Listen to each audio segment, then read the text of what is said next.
सुप्रभात। मंत्र में शक्ति है, यह हमारी आज की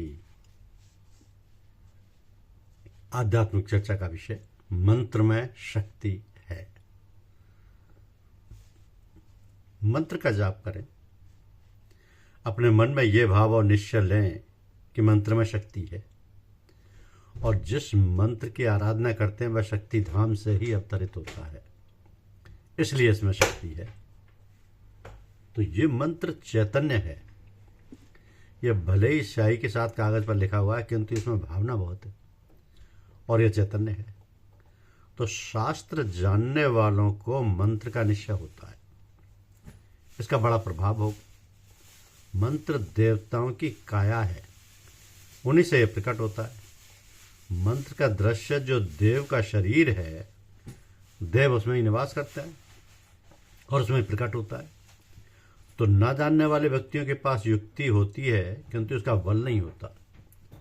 जो लोग युक्तिवाद में रहते हैं उनका क्षेत्र भिन्न होता है, और जो आध्यात्मवाद में होते हैं उनका क्षेत्र भिन्न होता है। तो आध्यात्मवादियों को बाहर की युक्तियों से दुर्बल नहीं बनाना चाहिए। अनुभवी व्यक्ति जो कहे, गुरु जो कहे, वो सत्य ज्ञान से कहता है। तो जब हम गुरु मिले हुए हैं, सत्संग के अवसर मिले हुए हैं, वह मंत्र की आराधना अवश्य करनी चाहिए, और वो सफल होती है। वो सफल होती है क्योंकि मंत्र में बड़ा बल है। हर साधक को ऐसे खूब मनन करना चाहिए। ऐसा ना करें तो मंत्र में मंत्रित नहीं होता, मंत्र मंत्रित नहीं होता। जब आप इसको जपने लगे हैं तो समझना चाहिए कि मंत्र बड़ा बलवान है, उसको प्रणाम करना चाहिए। शब्द प्रणाम एक साथ बोलना चाहिए, नहीं तो शुद्ध उच्चारण नहीं रहता। मंत्र शक्तिशाली है, इस बात का मनन हो कि ये दृढ़ीभूत हो जाए। ये राम जो परमात्मा है, ये सर्वशक्तिमान है, ऐसा साधक का विचार रहे। इसका अर्थ ही शक्तिमान है, इस बात का अधिक मनन करें। ये भावना यदि ना हुई कि वह परम शक्ति का भंडार बलिष्ठ इस मंत्र में ही विद्यमान है, तो फिर कोई बात ही नहीं। जब आराधना करने के लिए बैठो तो पूरी श्रद्धा से बैठो, पूरी श्रद्धा से बैठो। क्योंकि जब हम किसी को मिलते हैं, झुककर सलाम करते हैं, पूरी श्रद्धा से करते हैं, तो उधर से भी पूरा सम्मान मिलता है। देवता को स्थापित करना चाहिए। स्थापित करके फिर उनके सामने मंत्र का अगर आप पाठ करते हैं, या स्वतः ही मन से करते हैं, या केवल ख्याल से करते हैं, तो भी मंत्र की सार्थकता है। तो भी मंत्र की सार्थकता है, क्योंकि मंत्र के सामने झुकना चाहिए। और इस बात को खूब मनन करें। हृदय में अटल विश्वास और दृढ़ निश्चय से ऐसा मनन करने से फिर दूसरी जगह जाने की आवश्यकता नहीं रहती। दूसरी जगह क्यों जाएं? एक मंत्र जो आपको मिल गया है, उसमें पूरी श्रद्धा, पूरे विश्वास से उसका पालना करें। यही भक्ति है। क्योंकि राम नाम का रत्न पाकर फिर इधर उधर की विचारधारा नहीं होनी चाहिए। फिर उसमें उल्टा सीधा नहीं होता, फिर पूर्ण समर्पण ही होता है। एक सेठ का लड़का जो पैसे की कीमत नहीं जान पाता जब तक स्वयं धन न कमाया हो, तो जिन्होंने इस प्रसाद के ज्ञान, आध्यात्मिक ज्ञान को जाना है, कमाया है, वो उसकी महत्ता समझते हैं। यही संगति का प्रभाव होता है। मंत्र योग से सुरति नाम में सवार होकर पहली बारों में 10 चक्रों से पार हो जाता है। ये तो गुरुदेव की कृपा होती है कि मंत्र कहाँ कहाँ कितना प्रभावी हो रहा है, कितना आपके काम आ रहा है। मीरा जी को तुलसी जी ने लिखा है कि जब मीरा को पत्रिका मिली कि राणा तंग करता है, मैं क्या करूं, तो उन्होंने लिखा, जाके प्रिय न राम वैदेही ताको तजिए कट वैरी सम यद्यपि परम से नहीं, जाको प्रिय न राम वैदेही।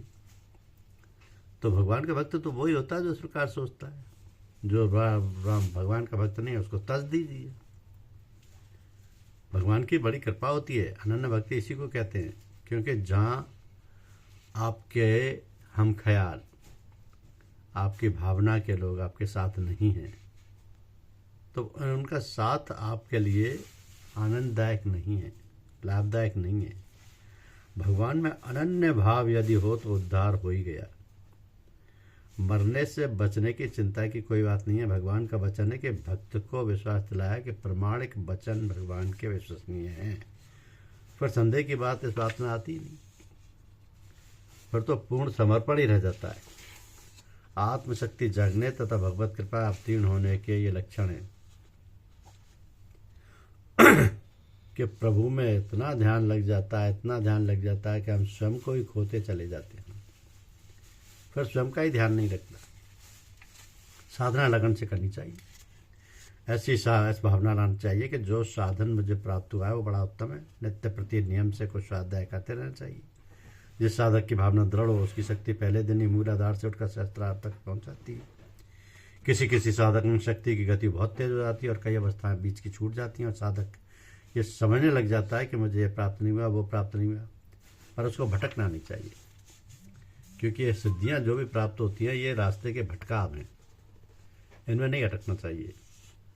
जिन लोगों को ऐसा लगता है कि मैंने क्या अगर नहीं होता, वो जितना समर्पित भाव से करेंगे, जितनी श्रद्धा भाव से करेंगे, वो स्वतः ही लगता जाएगा। ये तो भगवान की लीला है कि किसको क्या दें, कब दें, अपनी ओर से पुरुषार्थ पूरा होना चाहिए।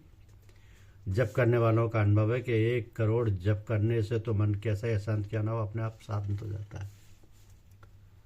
तो वो जो करत करत अभ्यास के जड़मत हो जान वाली बात है, वो पूर्णतया सही है। आप जितना अभ्यास करते जाएंगे उतना ही ईश्वर के प्रति समर्पित होते चले जाएंगे।